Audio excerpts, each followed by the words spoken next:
you're wondering the worst part about being a YouTuber, this is the third time I'm trying to film this video, because the first and second time, all done. Put the memory card in my laptop, the full footage was corrupt. So let's just say I'm a little bit pissed off. Got a non-alcoholic beverage, beer, to chill. 1, 2, 3, fuck it.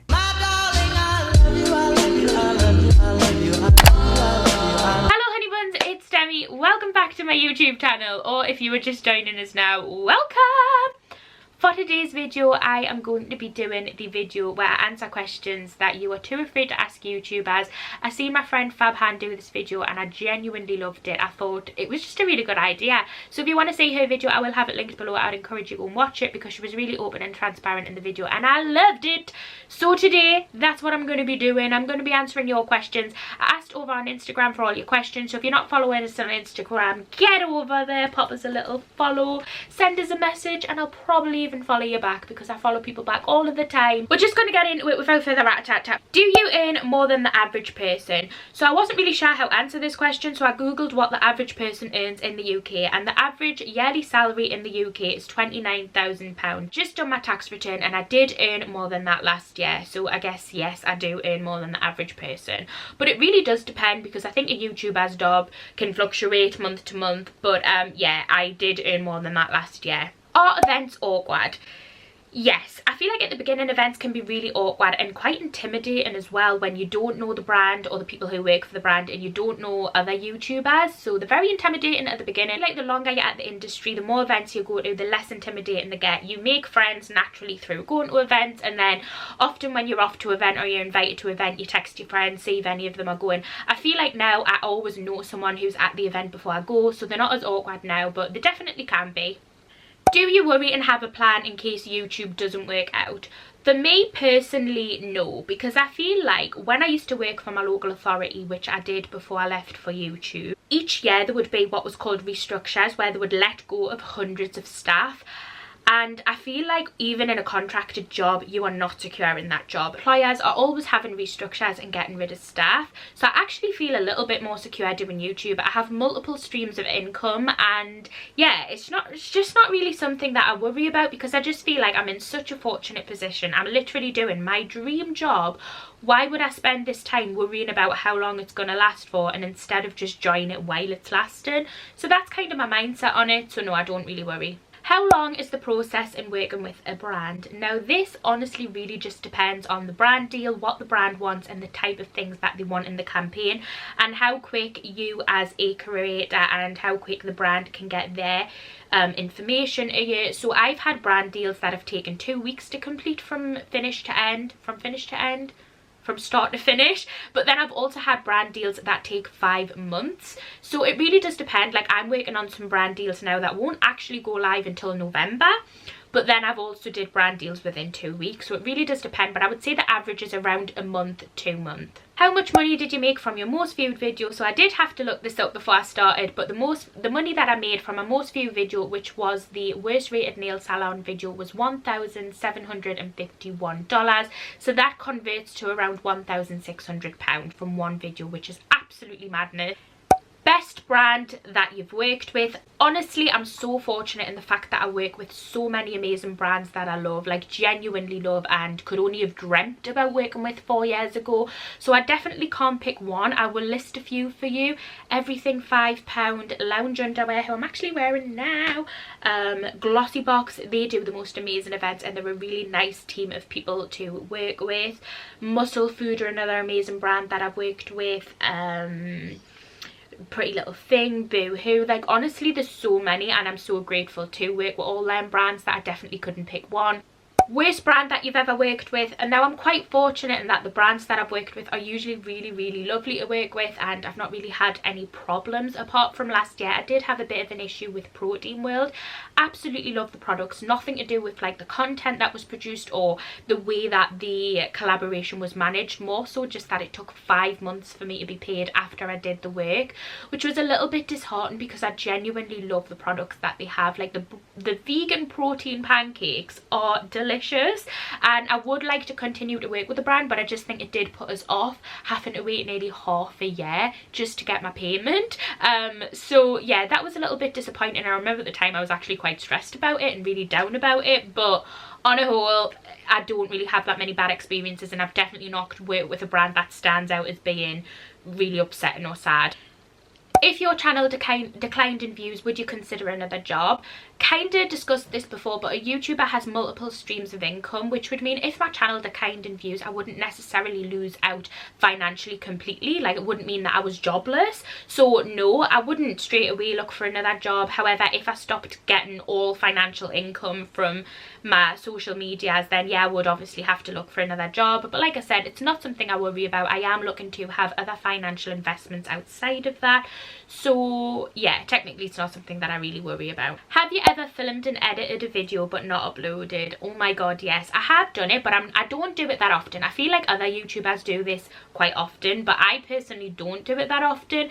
So I have done it, I would say 3 times in my full YouTube career, so not that often considering I've been doing this nearly 3 years, I think. Do you find it annoying when viewers stop you when you're out and about? 110% no, and if any YouTuber says yes to this, then I think you're a bit of a prick, because you wouldn't be where you are without your viewers. So the least you can do is stop, have a chat with them, get to know them when you're out and about. Do you know what I mean?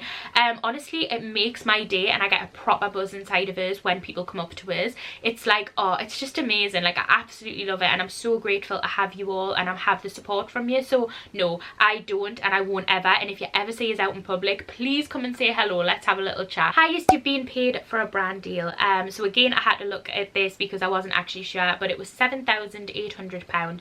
This was before tax, and this was also not just for one video, this was for a multitude of content. So for example, I did 3 videos and a selection of Instagram content for the brand. Next question is, what was your earnings last month? Again, I had to look this up, but last month before tax I got £7,000. That when you're talking about a YouTuber's earnings per month, obviously they have their AdSense, they have their affiliate money and brand deals that they do that month, but technically with brand deals you're not actually paid them that month. So all the brands that I'm working with this month, I won't actually be paid until next month or even the month after in some instances. So yeah, but I got £7,000 worth of money in from my job last month before tax. Do you get embarrassed about family members watching your videos? Not at all, because I never ever say anything that I wouldn't say in front of my family members on YouTube. However, I do sometimes think about Sean's family members watching my videos, just because I feel like they don't know us as well as my own family, and I don't have the same discussions as them. I don't have the same discussions with them as I do my own family, so sometimes I do think of that and think it's technically a little bit awkward, but really I'm not that bothered because I love creating the content that I do, and this is just me as a person. So I guess, like, if they don't like it, you can usually tell what a video is going to be before you click on it. So I just think if they didn't like the concept of the video, then they just wouldn't click on it. The average you make for a brand deal. Again, I wasn't really sure how to work this out, so I just took my last 10 brand deals, added them all together and divided by 10, which gives us 2,500. So I think that would be the average. You fake your 24-hour videos. I think this depends YouTuber to YouTuber. For me, I wouldn't say I technically fake them, because if I ever do not complete a 24-hour video, I'm always transparent in the video. For example, the video where I slept in the car or was in the car for 24 hours, I was transparent at the end of that video and said that I failed the challenge because I wasn't actually in the car for 24 hours, but I still clickbaited it 24 hours. So yeah, I guess technically then that would mean that that is fake, but I did tell you that I didn't do it, so I don't really know. And I guess for my beauty 24-hour videos, no, I always use the products for 24 hours. However, if I use a product that's not from that brand, then I will tell you. And for the food videos, I do only usually do a day. I don't usually do the extra morning because I just feel like it's a bit pointless. Like, I would only be eating the same thing as the previous morning, so to me that's a bit repetitive, but I still call them 24-hour videos so they hit YouTube's algorithm. Do you act different? I feel feel like this really depends on every YouTuber, because every YouTuber is a completely different person, so you know, it depends. I feel like for me, I could be seen as acting different in my videos, because on my videos I am always the most hyper heightened version of myself. Unless it's a serious video, I'm usually really hyper in my videos. And when I'm at events, when I'm out in the public, if you come up to me in public, I'm not going to be like, welcome or hello. Like, technically I'm not like that in a person. My videos, I am hyper and more entertaining, because this is a job, and this is an entertaining type of job. You have to be. Nobody's going to watch someone who's boring. So technically I can be seen as different, but like me as a person, when I'm happy, when I'm hyper, when I'm in a good mood, the person that you see on my channel is definitely the person that I am in front of like my family and everything like that. But I don't walk around my daily life singing the odd word, so it really does depend. But I wouldn't say that I'm like a different person.